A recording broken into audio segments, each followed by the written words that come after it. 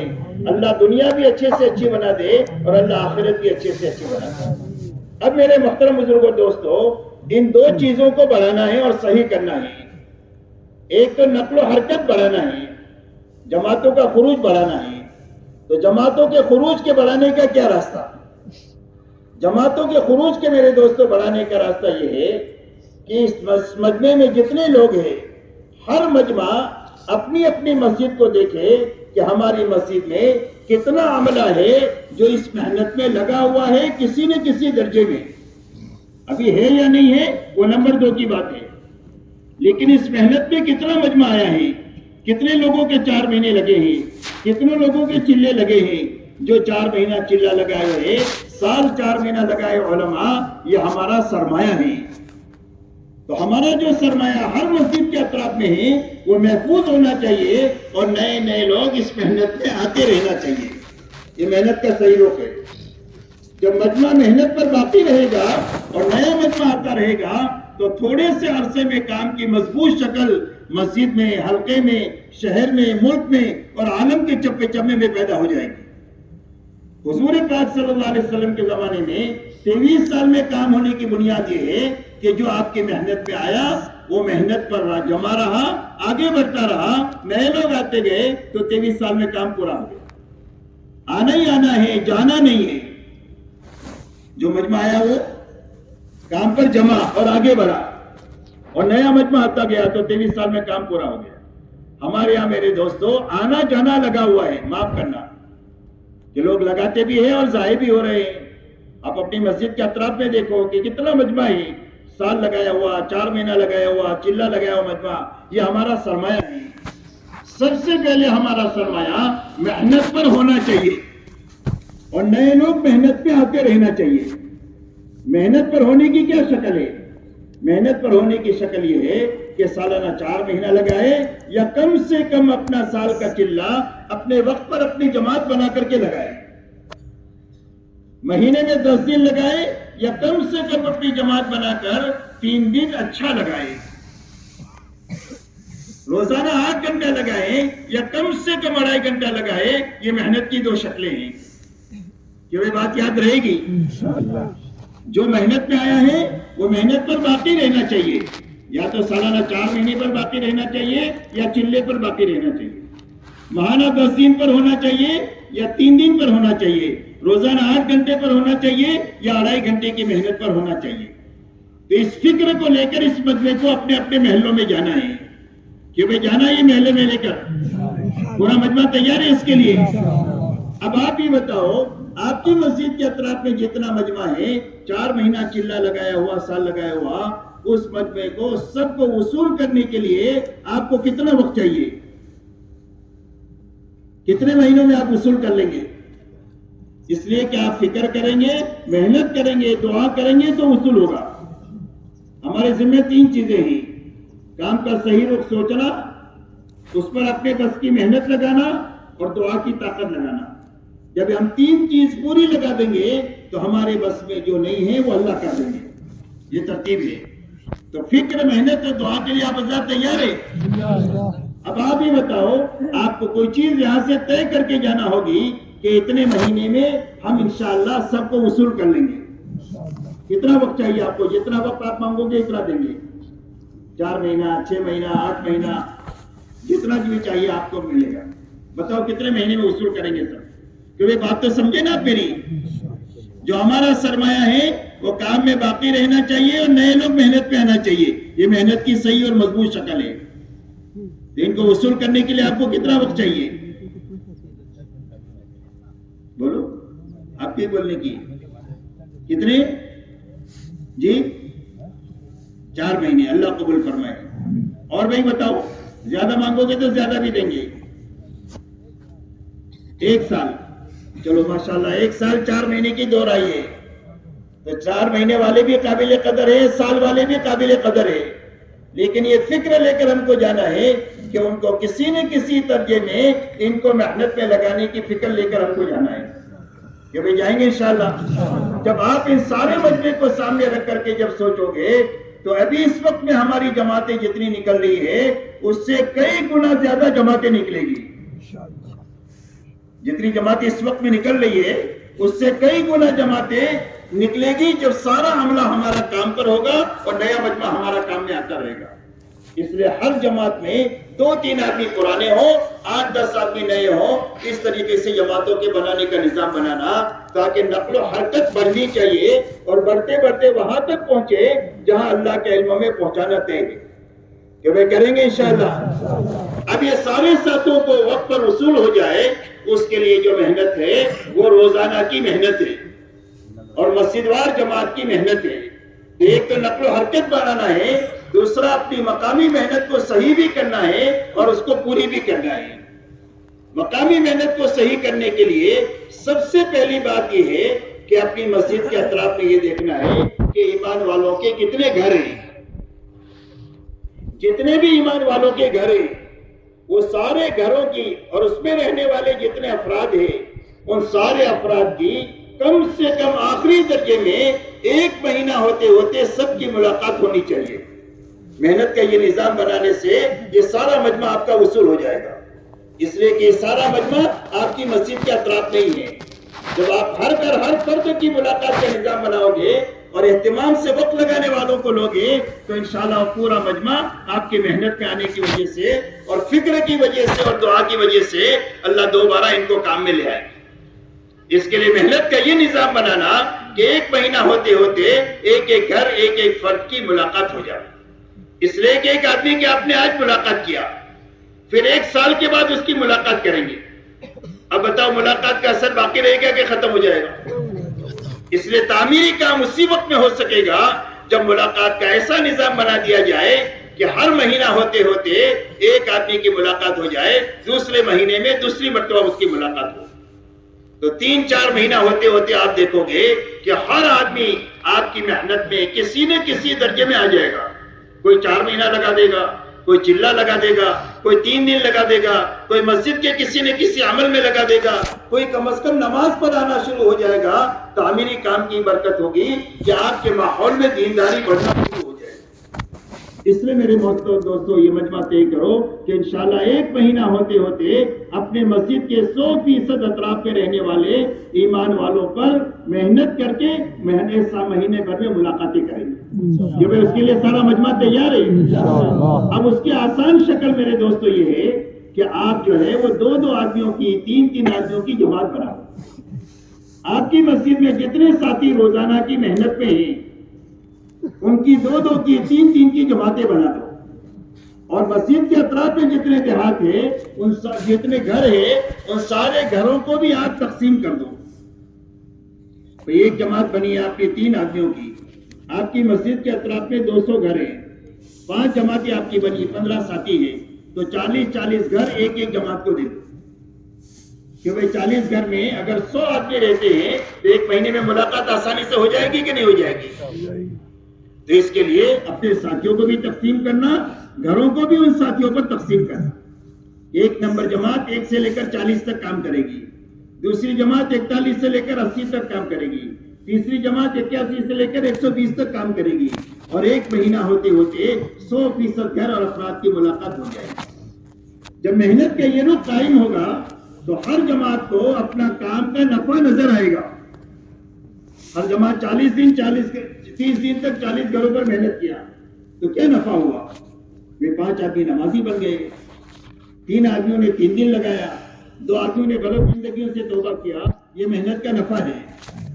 جب محنت کا نفع ہر جماعت کے سامنے نظر آئے گا تو ہر جماعت کی طبیعت کام پر چل پڑے گی.